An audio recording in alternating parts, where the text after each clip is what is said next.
Assalamualaikum warahmatullahi wabarakatuh. Selamat pagi anak-anakku semua. Bagaimana kabarnya? Sehat kan semuanya?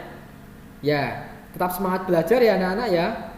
Jangan lupa patuhi protokol kesehatan juga dengan cara 3M, memakai masker, kemudian mencuci tangan dan juga menjaga jarak dengan orang lain. Baik, sebelum pembelajaran hari ini kita mulai, kita berdoa dahulu anak-anak. Silakan kita berdoa sesuai dengan kepercayaan masing-masing. Berdoa mulai. Selesai? Ya, terima kasih. Hari ini dengan Pak Wahyu kita akan masuk pada materi kelas 4 semester 1 tema 4 dengan tema menghargai jasa pahlawan. Subtema 3 sikap kepahlawanan dan pembelajaran yang pertama. Itu bisa kalian buka pada buku paket tema 5 kalian halaman 103. Sudah siap semuanya anak-anak? Sudah dipersiapkan alat tulisnya, kemudian beberapa alat yang digunakan nanti untuk kita melakukan percobaan. Baik anak-anak, masih ingat kemarin kita belajar tentang apa? Ya, kita kemarin belajar mengenai yang pertama adalah hak dan kewajiban. Hak dan kewajiban siswa di sekolah, di rumah, maupun di masyarakat. Yang kedua, kita belajar mengenai sifat-sifat cahaya ya. Nah, itu kita kemarin belajar mengenai materi tersebut. Nah, hari ini kita akan belajar mengenai bagaimana menganalisis sikap kepahlawanan. Pahlawan siapa yang akan kita analisis? Yaitu pahlawan Pangeran Diponegoro.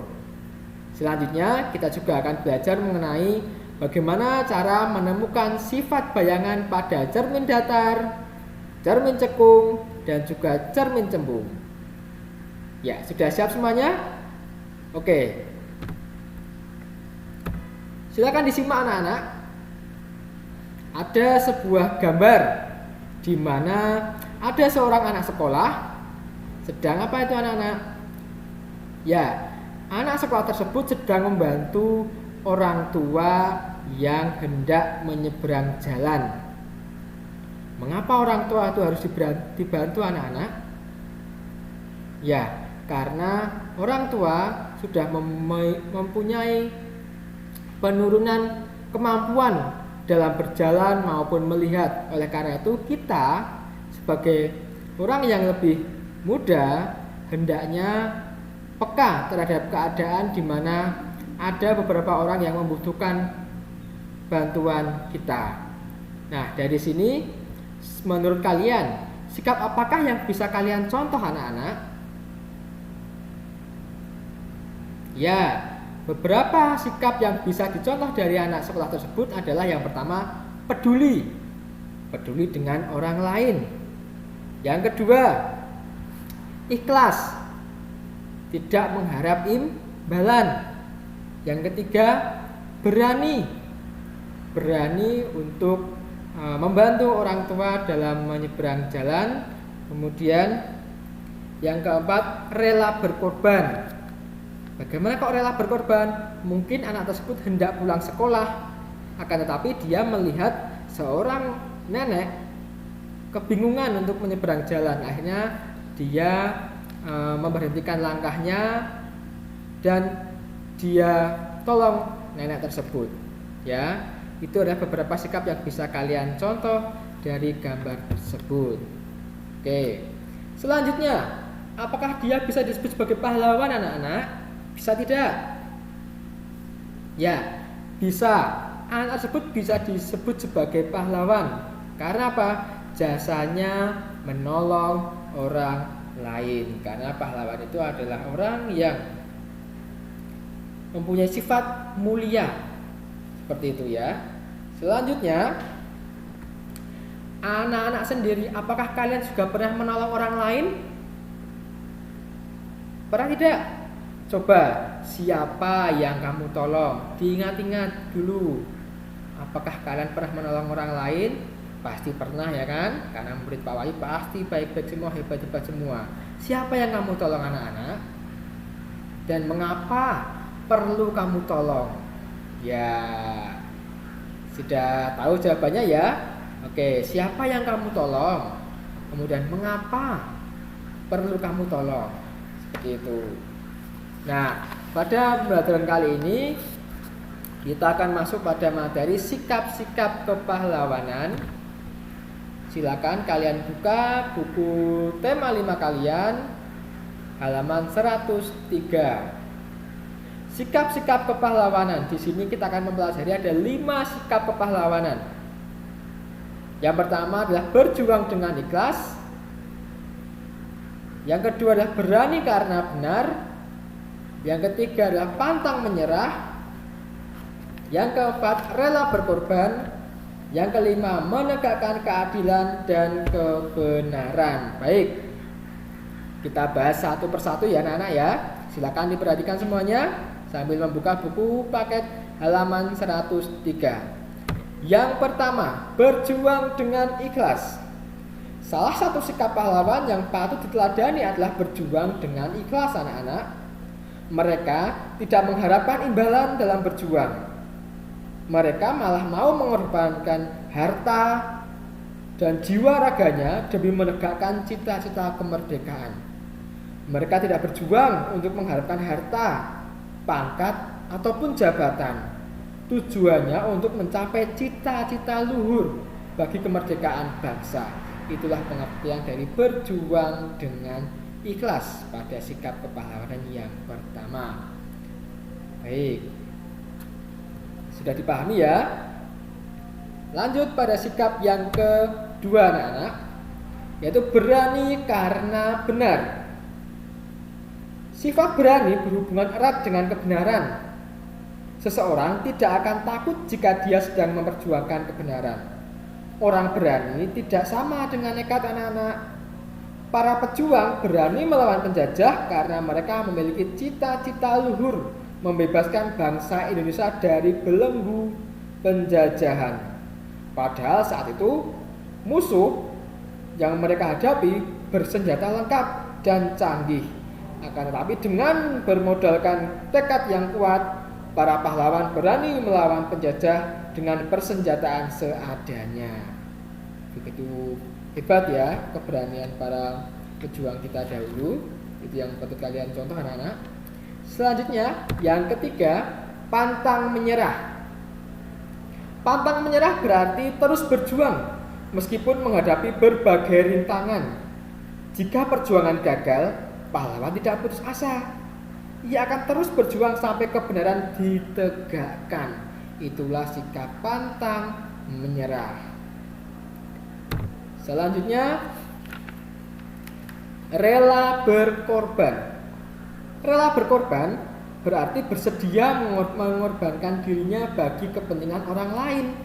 Seorang pahlawan mengorbankan kepentingan, pikiran, tenaga, harta, bahkan hidupnya sendiri. Sebagai contoh yang ada pada gambar, beliau adalah Pangeran Diponegoro yang rela ditangkap oleh Belanda dan diasingkan asalkan para prajuritnya dibebaskan. Itulah bentuk sikap rela berkorban.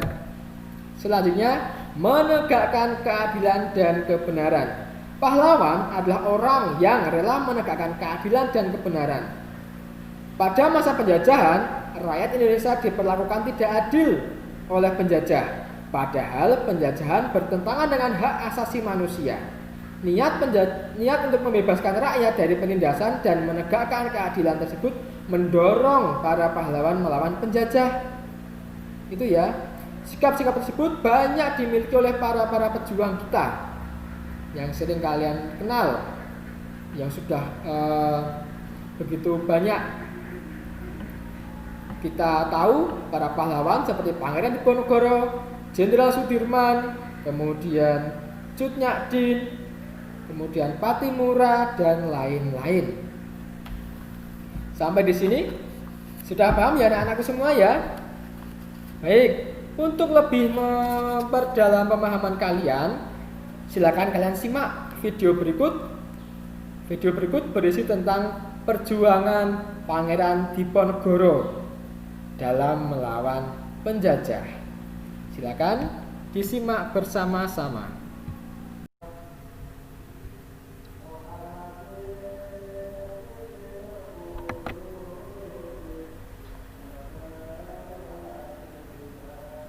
Silahkan disimak anak-anak.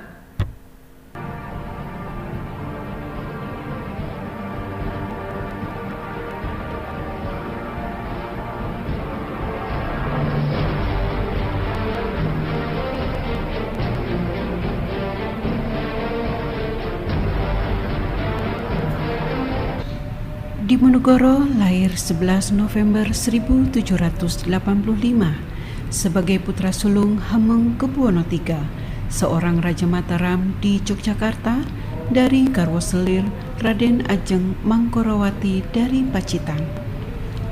Dengan darah campuran, Diponegoro secara genetis mewarisi ketangguhan, sementara dari sisi psikologi, karena statusnya yang berasal dari istri selir, Diponegoro bisa mengambil jarak dari kekuasaan. Sikap Diponegoro yang menentang Belanda secara terbuka mendapat simpati dan dukungan rakyat. Atas saran GPH Mangkubumi pamannya, Diponegoro menyingkir dari Tegalrejo dan membuat markas di sebuah gua yang bernama Gua Selarong. Gua Selarong anak-anak, kalian yang sudah pernah berkunjung ke Gua Selarong, itu ada di sekitar 3 km dari sekolah kita.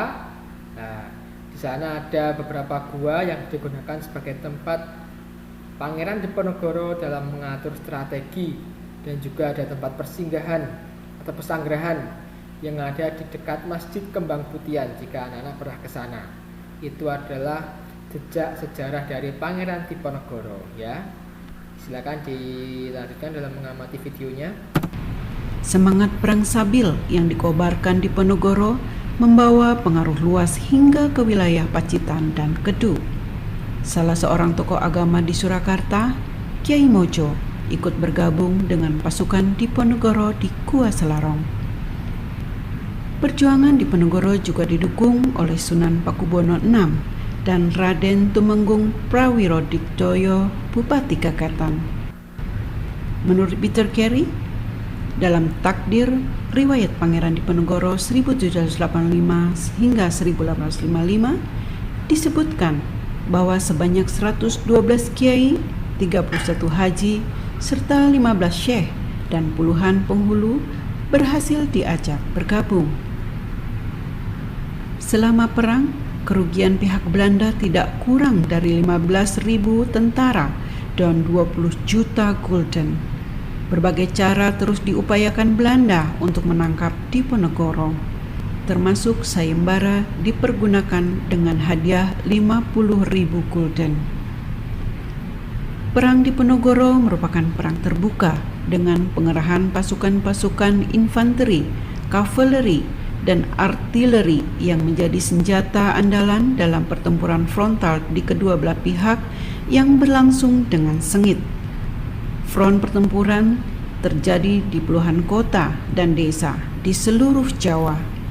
Pertempuran berlangsung sedemikian sengitnya sehingga bila suatu wilayah dapat dikuasai pasukan Belanda pada siang hari, maka pada malam harinya wilayah itu sudah direbut kembali oleh pasukan pribumi. Pada tahun 1827, Belanda melakukan penyerangan terhadap Diponegoro dengan menggunakan sistem benteng, sehingga pasukan Diponegoro terjepit.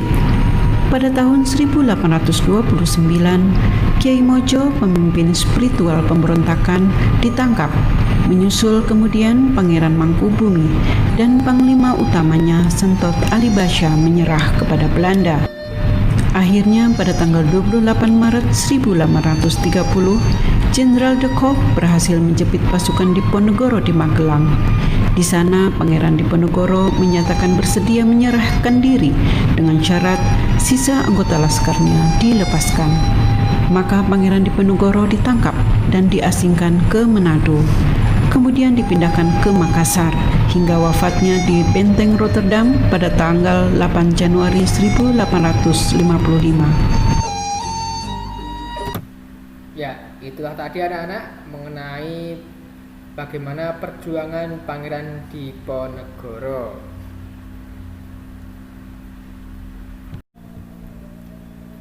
Ya, anak-anak sudah mengamati tadi ya bagaimana perjuangan Pangeran Diponegoro dalam melawan penjajah. Selanjutnya, silakan dipersiapkan bukumu anak-anak. Kita akan masuk pada lembar kerja peserta didik yang pertama, yaitu silakan kalian simak. Tugasnya bisa kalian tulis. Tulislah 3 contoh perjuangan Pangeran Diponegoro yang mencerminkan sikap kepahlawanan dan dapat diteladani dalam kehidupan masa sekarang atau saat ini. Jadi, dari kelima sikap pahlawan yang sudah kita pelajari tadi, kalian ambil 3 contoh sikap kepahlawanan yang dimiliki oleh Pangeran Diponegoro dan kalian tuliskan keteladanan yang bisa diteladani dalam kehidupan sekarang saat ini.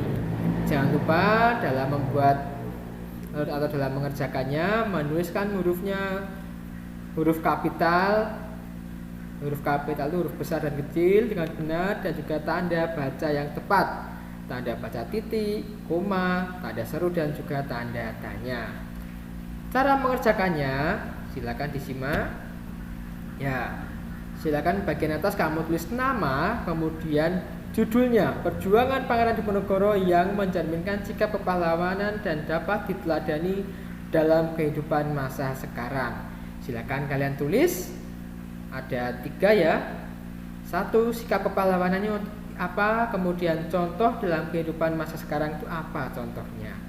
Yang kedua dan yang ketiga dan selanjutnya. Bisa dipahami anak-anak? Ya, silakan kalian kerjakan. Ya, jika sudah nanti segera langsung kalian tulis, kemudian nanti menunggu instruksi dari Pak Wahyu kembali ya. Baik, selanjutnya waktunya kita diskusi anak-anak, diskusi dengan kelompok. Karena kalian di rumah, silakan nanti berdiskusi dengan teman atau dengan saudara atau dengan ayah atau dengan ibu atau bisa juga dengan kakak. Baik, pada materi diskusi kali ini kita akan masuk pada materi cermin anak-anak. Bagaimana kita bisa menemukan sifat bayangan yang ada pada cermin. Ya, silakan disimak. Nah, masih ingatkah kalian anak-anak tentang sifat-sifat cahaya? Ayo, masih ingat nggak kemarin pada pembelajaran yang kemarin kita telah mempelajari sifat-sifat cahaya. Sifat cahaya yang pertama ditunjukkan pada gambar nomor 1. Itu adalah, ada yang tahu? Sifat cahaya yang nomor 1. Iya, benar. Sifat cahaya yang nomor 1 adalah cahaya dapat merambat lurus. Yang kedua, silakan disimak gambarnya. Ada seorang anak yang memakai senter, kemudian mengarahkan pada sebuah gelas. Ternyata cahayanya bisa tembus. Hal ini berlaku pada sifat cahaya yang kedua, yaitu cahaya dapat menembus benda bening. Betul sekali. Yang ketiga, ada sebuah gambar senter, kemudian senter tadi mengeluarkan cahaya lalu diarahkan ke cermin. Kemudian cahaya tadi akan berbelok arah atau apa? Memantul. Betul. Jadi sifat yang ketiga adalah sifat cahaya yang ketiga adalah cahaya dapat dipantulkan. Betul sekali. Yang keempat, yang terakhir, ini ada segelas air. Gelas diisi air, kemudian dimasuki sebuah pensil. Di situ terlihat pensilnya seolah-olah bengkok anak-anak jika kalian lihat dari samping. Karena pensil tersebut melewati 2 medium yang berbeda, yaitu media udara dan juga media air. Jadi seolah-olah terlihat patah pensilnya. Akan tetapi sebenarnya tidak ya. Nah, sifat yang keempat adalah apa anak-anak? Cahaya dapat dibiaskan. Betul sekali. Baik, selanjutnya setelah kalian paham sampai di sini, ya, pernahkah kalian mengalami hal seperti ini anak-anak? Kalian ketika sedang upacara, sedang bermain, ketika siang hari, pasti melihat sebuah bentuk benda bisa juga bentuk tubuhmu di bawah akan tetapi berwarna gelap. Apakah itu namanya, anak-anak? Ada yang tahu?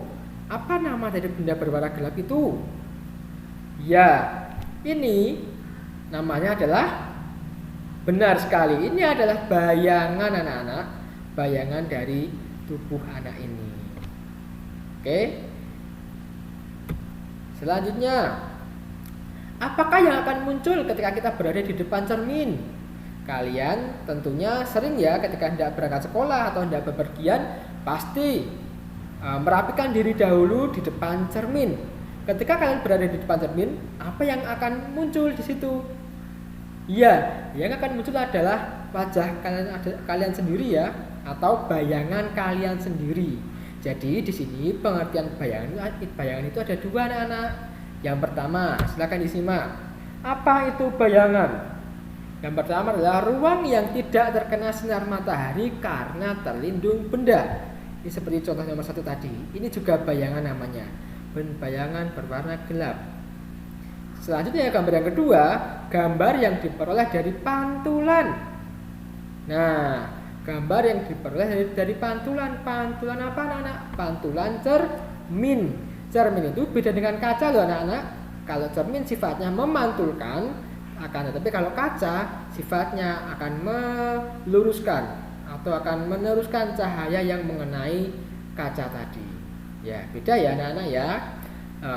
Berbicara mengenai cermin, ada yang tahu apakah cermin itu, anak-anak? Ya, silakan dibaca pada video itu, pada gambar itu.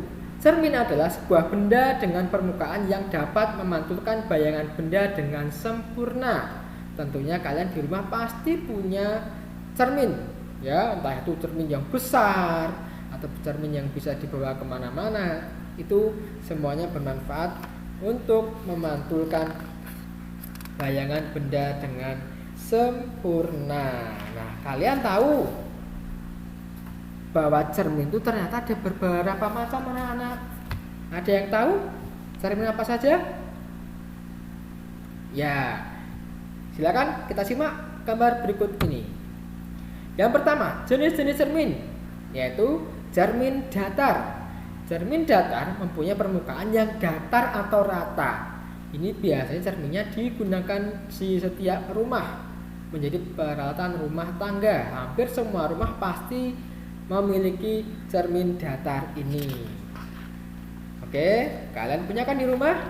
Nah, pemanfaatan cermin datar dalam kehidupan sehari-hari biasanya kita gunakan untuk berhias. Bisa juga ketika kalian potong rambut, pasti kalian menghadap ke cermin. Karena cermin akan membantu kita melihat sisi bagian samping, atas yang tidak bisa kita lihat menggunakan mata langsung. Jadi dengan bantuan cermin yang bisa memantulkan bayangan dengan sempurna, maka bisa membantu pekerjaan manusia menjadi lebih mudah kembali. Oke, untuk cermin datar sudah paham ya. Selanjutnya yang kedua, cermin cekung. Kalian tahu arti dari cekung? Ya, cermin cekung adalah cermin yang permukaannya seperti bagian bola sebelah dalam atau melengkung ke dalam. Misalnya kalian ketika mempunyai bola plastik, kalian belah menjadi dua bola tadi. Nah, cermin cekung di mana? Cermin cekung ada pada bagian dalam bola tadi. Itulah yang namanya cekung. Penerapan cermin cekung dalam kehidupan sehari-hari biasanya dipakai untuk senter, anak-anak. Cermin reflektor pada senter. Jika kalian mempunyai senter, lihatlah bagian dekat lampu, dudukan lampu. Nah, pasti cermin yang ada di situ adalah cermin cekung. Seperti itu. Kenapa kok cermin cekung? Nanti kalian akan tahu alasannya.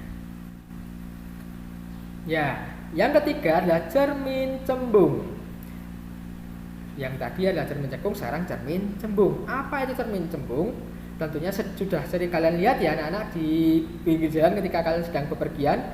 Cermin cembung adalah cermin yang permukaannya seperti bagian bola sebelah luar atau melengkung keluar. Kalau tadi cermin cekung ada bagian bola bagian sebelah dalam, Sedangkan cermin cembung bagian bola sebelah luar. Nah, penerapan pada cermin cembung dalam kehidupan sehari-hari misalnya ada pada cermin cembung untuk lalu lintas ini.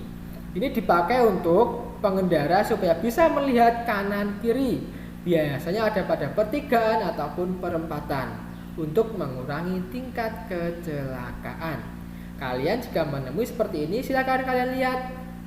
Apabila ada motor sebelah kanan atau kiri, kalian harus berhenti dahulu, gantian dengan yang lain. Seperti itu ya anak-anak ya. Yang kedua, manfaatnya ada pada spion kendaraan anak-anak. Kalian yang punya mobil ataupun punya motor, lihat sekarang silakan.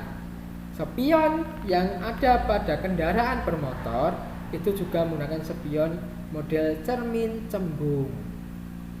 Ya, itu ya anak-anak ya. Sudah paham sampai di sini anak-anak? Baik, jika sudah paham, kita akan melakukan percobaan. Apa itu percobaannya? Percobaannya adalah percobaan tentang cermin. Ini masuk pada lembar kerja beserta titik yang kedua.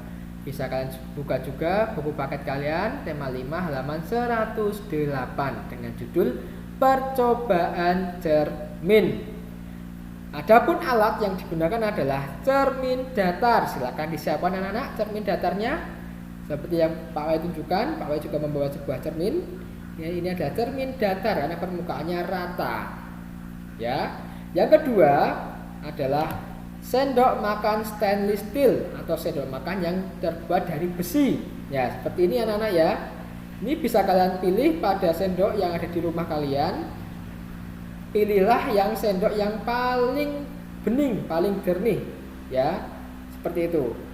Silakan dipersiapkan dahulu cermin datar dan juga sendok makan stainless steel. Sudah siap semuanya? Baik, jika sudah siap, kita masuk pada percobaan yang pertama. Bayangan cermin datar. Berarti kita gunakan cermin yang datar.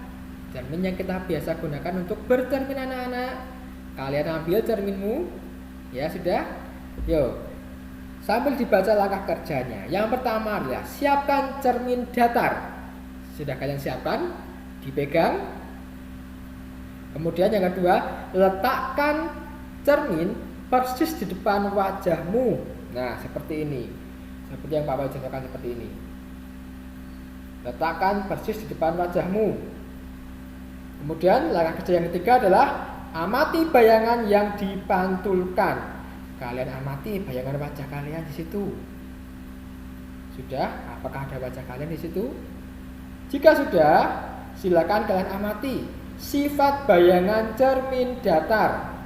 Yang pertama adalah posisi bayangannya. Bisa kalian tulis ya. Setelah kalian amati bayangan yang ada pada cermin datar, kalian tulis posisi bayangannya. Tegak, terbalik, atau miring. Tegak itu bagaimana maksudnya? Tegak itu maksudnya adalah ketika kalian bercermin, kepala kalian juga masih di atas, tidak di bawah, seperti itu. Ya. Yang kedua, ukuran bayangan. Silakan kalian lihat. Bayangan yang dipantulkan oleh cermin datar itu lebih besar, sama, atau malah lebih kecil. Lihat hidung kalian di bayangan itu. Lebih besar, sama, atau lebih kecil anak-anak? Ya, silakan kalian tulis. Sudah? Terima kasih. Selanjutnya percobaan yang kedua. Bayangan cermin cekung. Kita simak langkah kerjanya anak-anak. Yang pertama, siapkan sendok makan stainless steel. Ambil sendoknya. Yang kedua, gunakan bagian dalam sendok. Bagian dalam itu bagian yang biasanya kalian pakai untuk meletakkan nasi untuk dimakan, atau yang melengkung ke dalam, yang sini. Letakkan persis di depan wajahmu. Ya, seperti ini anak-anak ya. Kalian cari bayangan wajah kalian di situ. Ya. Amati bayangan yang dipantulkan. Kalian cari kepala kalian, apakah nanti sifat dari bayangan cermin cekung ini, posisi bayangannya tegak, terbalik atau miring. Kalian lihat wajah kalian di mana itu. Kemudian ukuran bayangannya menjadi lebih besar, sama atau lebih kecil. Ya, silakan kalian tulis hasil dari pengamatan kalian. Sudah? Baik, terima kasih. Selanjutnya percobaan yang ketiga, bayangan cermin cembung. Langkah kerja, siapkan sendok makan stainless steel. Ya, kita gunakan lagi sendok yang tadi anak-anak. Yang kedua, gunakan bagian luar atau punggung sendok. Nah, tadi bagian dalam, sekarang kita gunakan yang bagian luar. Nah, letakkan posisi depan wajahmu. Oke, letakkan lagi. Amati bayangan yang dipantulkan. Kalian amati anak-anak wajah kalian di sendok itu.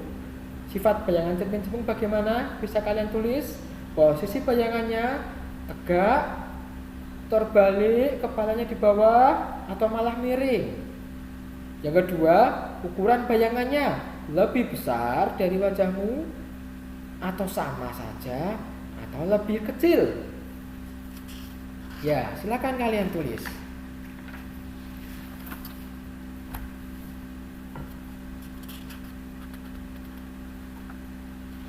Ya, sudah semuanya anak-anak? Bagus. Terima kasih. Nah, dari ketiga percobaan tadi akan kita buat laporan. Laporan apa, Pak? Laporan percobaan cermin. Silakan disimak. Ini yang harus kalian tulis ya anak-anak ya. Laporan percobaan cermin memuat 5 komponen. Yang pertama adalah judul percobaan. Judul percobaan ada pada halaman 108 tadi. Oke. Tujuan percobaan. Apa tujuan tadi? Mengetahui sifat-sifat bayangan apa saja tadi. Kemudian alat dan bahan atau alat yang kita gunakan tadi ada 2 anak-anak. Silakan kalian tulis di situ. Kemudian langkah-langkahnya. Langkah-langkahnya kalian tulis satu persatu. Mulai dari cermin datar, cermin cekung, dan cermin cembung. Seperti yang sudah Pak Wi sampaikan tadi langkah-langkahnya. Lalu kesimpulannya. Kesimpulan meliputi sifat bayangannya. Atau yang pertama adalah posisi bayangannya. Tegak, terbalik, atau miring. Kemudian ukuran bayangannya lebih besar, sama, atau lebih kecil. Untuk kesimpulan masing-masing juga ada pembahasannya anak-anak ya. Jadi ada 3 kesimpulan di situ. Silakan kalian tulis dahulu. Ya, jika nanti sudah selesai bisa kalian foto, kemudian kalian kirim dengan tugas yang pertama tadi pada grup WhatsApp kelas ya anak-anak ya. Jika ada yang belum paham silakan nanti ditanyakan kepada Pak Wahyu.